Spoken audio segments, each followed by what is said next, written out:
అట్లయితే ఒక పక్క ఉమ్మడి కూటమి ప్రభుత్వాలు ఈ యొక్క చర్యల్లో సఫలమైనయా విఫలమైనయా? నాకు తెలిసి 99.99% విఫలమైనవి.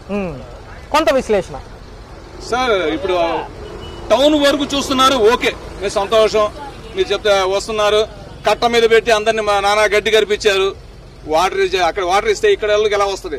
ఎక్కడో కంట్రీకా, ఎక్కడో అంబాపురం, ఎక్కడో వాంబే కాలనీ, వాళ్ళకి ఫుడ్ అనేది ఎలాగా మీరు తీసుకొస్తున్నారు, అక్కడ కట్ట మీద పడేస్తున్నారు. కట్ట మీద పడేసిన ఫుడ్ ఏమైంది? మొత్తం కనీసం కుక్కల పాలు కూడా కాలేదు. అది కుక్కల పాలు కూడా కాలేదు. వీళ్ళేమో బండ్లకి వేస్తున్నాం అంటున్నారు, పడవలకి వేసి పంపిస్తాం అన్నాడు. పడవలో వాళ్ళు ఏం చేశారు? తీసుకొచ్చి ఏదో మూలకు తీసుకెళ్లి సంచులు పడేయడం, ఆ వాటర్ అమ్ముకున్నారు. బాటిల్ వచ్చి 5 రూపాయలకు అమ్ముకున్నారు. బాటిల్ ప్రతి బాటిల్ 5 రూపాయలకు అమ్ముకున్నారు. పాల ప్యాకెట్ 5 రూపాయలకు అమ్ముకున్నారు. బోట్లోళ్ళు నేను 5,000 ఇచ్చి వెళ్ళానండి. 5,000 ఇచ్చి నా ఫ్యామిలీని తీసుకెళ్లా. నా సామాన్ మొత్తం వాంబేకాలని, మాది అమ్మాపురం పంచాయతీ అండి. మా ఇవాళ కూడా నాకు మోకాళ్ళకి పైన వాటర్ ఉంది. 12 రోజులు గడుస్తుంది పై చిలుకు. ఎలా ఉంది సార్ పరిస్థితి? దారుణంగా ఉంది. టౌన్ లో మాత్రం శానిటేషన్ సింగనారు వరకు మాత్రం శానిటేషన్ జరుగుతుంది. మాకు మాత్రం ఎటువంటి ఫలితం లేదు. మాకు అసలు ఎమ్మెల్యే ఎలా ఉంటాడో, అతని ముఖం ఎలా ఉంటుందో మాకు తెలియదు. అంటే మీరు నమ్ముతారా? డిప్యూటీ సీఎం గారు కానివ్వండి, చంద్రబాబు నాయుడు గారు ఈ యొక్క స్ట్రాటజీ కానివ్వండి, ఆయన పనితీరు ఏమైనా పనికొచ్చిందా ఈ వరదల్లో? ఏమండి, ఒక చిన్న డౌట్ సార్. ఇంతకుముందు నాకు తెలిసి 5 వరదలు నేను చూశాను సార్. 86 నుండి నేను రంగా గారి హయాం నుండి రంగా వరకు చూస్తున్నాను ఇక్కడ. కానీ ఎప్పుడు లేని అనుభవం నాకు ఎదురైంది ఈసారి. ఎందుకంటే ఫస్ట్ మాకు వరద వస్తుందంటే ఇన్ఫార్మ్ అయ్యేది. కానీ ఈసారి ఇన్ఫర్మేషన్ కదా, నేను ఫోన్ చేసి మా ప్రెసిడెంట్ గారికి ఫోన్ చేసి, సార్ మా ఇంటి దగ్గర ఉన్న 3 అడుగులు ఉంటుంది సార్, మా ట్రాన్స్ఫారం 3 అడుగులు భూమికి 4 అడుగులు దాటితే 4 అంగుళాలు వస్తే ట్రాన్స్ఫారం మునిగిపోద్ది సార్, వెంటనే మీరు పవర్ ఆఫ్ చేయించండి అని ఫోన్ చేస్తే ఏఈకి ఫోన్ చేసి అప్పుడు కట్ చేయించారు. ఏ మాత్రం నేను లెగడం ఆలస్యమై ఉంటే ఎంతమంది చచ్చేవాళ్ళం ఒక్కసారి చెప్పండి. ఈకి ఇంత ముందు కూడా ఫోన్ లో మాట్లాడడం జరిగింది. వాళ్ళకి వస్తారు, వీళ్ళు వస్తారు కదా, లైన్ మెన్లు వస్తారు. వాళ్ళకి ఎన్నోసార్లు చెప్పాను, సార్ మాకు చాలా రోడ్డుకి చాలా దగ్గరలో ఉంది, ఇది మార్చాలని. ఇప్పుడు దాకా మార్చలేదు, కావాలంటే మీరు చెల్లి చూసుకోవచ్చు. 5వ నెంబర్ రోడ్ లో లాస్ట్ లో ఉంటుంది ట్రాన్స్ఫర్. అంబాపురం 5వ నెంబర్ రోడ్డు లాస్ట్ లో ఉంటుంది. ఇంత ఉధృతి సమయంలో ఒకవేళ వాలంటీర్ వ్యవస్థ ఉంటే ఎలా ఉంది? నాకు తెలిసి దేవుళ్ళ కాపాడుకునేవారు సార్. కనీసం ఫుడ్ వాటర్ ప్రతి లాస్ట్ హౌస్ వరకు అందేది. వాళ్ళు లేకపోవడం మైనస్ సార్. చంద్రబాబు నాయుడుకి ఏ దృష్టితో చూసుకున్నాడో తెలియదు, కానీ నాకు తెలిసి అతను చాలా పెద్ద తప్పు చేసింది. ఏంటంటే వాలంటరీ వ్యవస్థని కంటిన్యూ చేయకుండా ఉండడం చాలా పెద్ద తప్పు. ఇలాంటి వ్యవస్థ వచ్చి ఇదే కరోనా జరుగుంటాయండి. ఈ హయాంలో, ఈ గవర్నమెంట్ లో కరోనా వచ్చి ఉంటే ఒకరు బతికేవాడు కాదు. నాకు తెలిసి కోట్లలో పోయేవాళ్ళు. 5.5 కోట్లు ఉన్న ఆంధ్రప్రదేశ్ 1.5 కోటికి వచ్చేసేది గ్యారంటీగా. అది మాత్రం గ్యారంటీ. ఒక పక్క డిప్యూటీ సీఎం గారేమో 5 కోట్లు విరాళం ఇచ్చారు. మాజీ ముఖ్యమంత్రి జగన్మోహన్ రెడ్డి గారు 1 కోటి రూపాయలు విరాళం ఇచ్చారంటున్నారు. పేదవాడికి అందే పరిస్థితి ఉందా సార్? అవి పెద్ద విషయాలు, అది మనకు అనవసరమైన విషయాలు. ఎవడు ఏమి ఇచ్చాడు, ఏమి అనవసరం.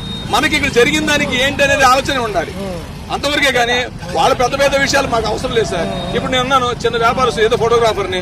నా సామాన్లు మొత్తం కొట్టుకెళ్లిపోయినాయి. నాకు ఫుడ్ కూడా లేని పరిస్థితులు 0 నుండి స్టార్ట్ అయ్యి మళ్ళీ ఇప్పుడు 0కి వచ్చి నుంచొని ఉన్నాను.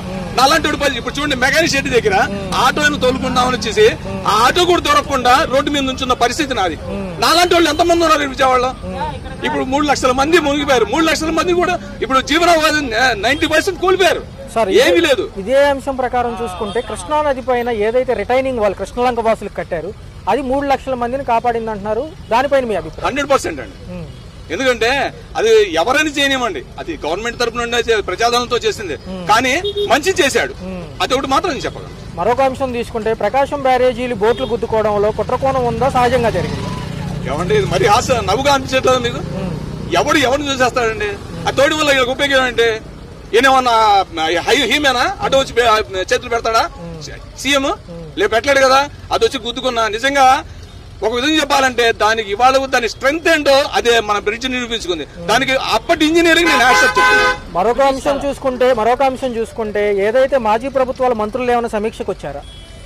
ఇప్పుడు దాకా నాకు మా ఏరియాకి అయితే ఎవడు వచ్చినోడు కూడా దిక్కులేదు సార్. మాకు మా ప్రెసిడెంట్ ఒక్కడే పాప సీతయ్య గారు, ఆయన పేరు గండికోట సీతయ్య గారు, పాప పిచ్చోళ్ళగా 4 వేసుకుని తిరుగుతూ ఉంటాడండి. ఆయన ఎవరికి ఏం కావాలని తిరుగుతూ ఉంటాడండి.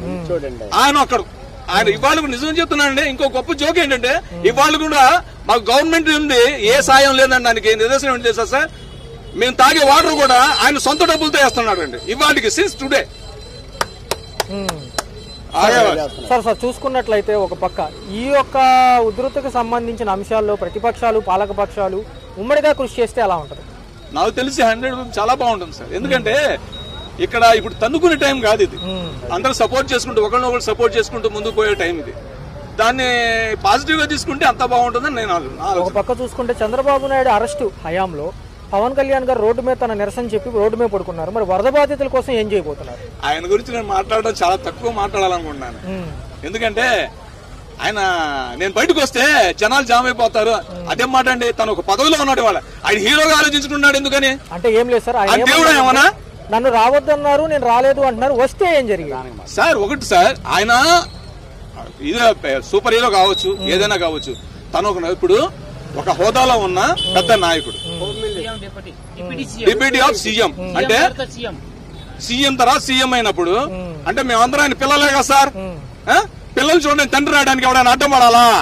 ఎవడో వస్తాడని ఆగిపోతాడా? అది ఎంతవరకు సార్ రైట్ సార్? తన బాధ్యత తను నిర్వహించాలి, అంతవరకే. ఎవడో వస్తా అంటే ఇప్పుడు సీఎం వస్తున్నారని చెప్పి బందోబస్తు ఏర్పాటు చేస్తున్నారు. అతను కూడా అదే జడ్ కేటగిరీ. ఇప్పుడు జడ్ కేటగిరీనా కాదా? జడ్ కేటగిరీ ఉన్నప్పుడు క్లీన్ చేసుకుని జనాల మధ్యలో వచ్చి జనాలు, సీఎం గారు కూడా వచ్చి సిగ్నల్ చూసి వెళ్ళాడు. ఇవాళ దాకా లోన్ వచ్చారా? అందరికి 10 సార్లు పేపర్లు చూపిస్తున్నారు మాకు. లోన్ కు వస్తున్నారు, లోన్ వచ్చారు వచ్చి ఎవరికి ఏం చేశారు? ఒకటి సార్, ఇదంతా హంబక్ సార్. నేను చూసి చిన్నప్పటి నుండి చూస్తున్నాను. ఎవరి స్వార్థం వాడిది. సార్ ఫైనల్ గా చూసుకుంటే విరాళాలు సేకరించడం జరుగుతుంది, పేద ప్రజలకు అందిద్దాం సార్. ఐస్ గడ్డ తెలుసా? కథ తెలుసా మీకు? మంచుగడ్డ కథ తెలుసు కదా? పై చేతిలో పెడితే కింద చేతిలో వచ్చేటప్పుడు వాటరే మిగిలింది. అదే చేతిలోకి జనాల చేతిలోకి వచ్చేది అదే. అంత దూరం సార్. మా ఇంతకు ముందు సోదరుడు చెప్పాడు, ప్రతి కామ్రేడ్ తన వెహికల్ కి 6 నుండి 9,700 వరకు 9,000 మెన్షన్ చేస్తున్నాను సార్. 9,700 వరకు ఇన్సూరెన్స్ కడుతున్నాం. అసలు మేము ఎందుకు కట్టాలి? ఇన్సూరెన్స్ అవుతుంది. మా ప్రతి వాళ్ళకి యాక్సిడెంట్ అవసరం రోడ్డు మీద తీసుకొస్తున్నావా? దేవుడు దండం పెట్టుకుని రోడ్డు మీద బళ్ళను కుదరడానికా? ఎందుకు కట్టాలి? నా కొడుకులకి ఎందుకు కట్టాలంటే ఇప్పుడు సింగిల్ సేమ్ సెటిల్మెంట్ 2,000 2,000 కోసం మేము లైన్ లో నుంచుంటే ఈడిచ్చే 2,000 కోసం బతకాల మేము? లేకపోతే లైన్ లో తీసుకెళ్లి బండి పెట్టు 3 నెలలకు అవుతుంది. అప్పుడు మేము చూసి చెక్ చేసి ఇది ఏమంటారు దాన్ని లెక్కలేసి అప్పుడు చెప్తాడంట. ఇప్పుడు అంట ఇంకో విషయం, ఆ ఫోటోలు ఒకటి కాదంట, ఫస్ట్ నుండి వీడియో కావాలట, ఒక ఫోటో కావాలంట. ఎప్పుడు మొదటిది. ఇప్పుడు వరద పూర్తిగా అయిన తర్వాత ఒక వీడియో కావాలంటే ఫోటో. ఎక్కడ నుంచి బూతులు వచ్చేస్తున్నాయి సార్? బూతులు వస్తున్నాయి. ఎక్కడి నుంచి తీసుకురావాలి సార్? వరద తెల్లారుజాము 4 గంటలకు వచ్చింది మాకు వరద. అప్పుడు ఫోటో నువ్వు లేదు తీసుకోగలవా? నీకే వస్తే, నీ కంపెనీకే ఆ బాధ వస్తే నువ్వు మా విషయం చెప్పగలవా?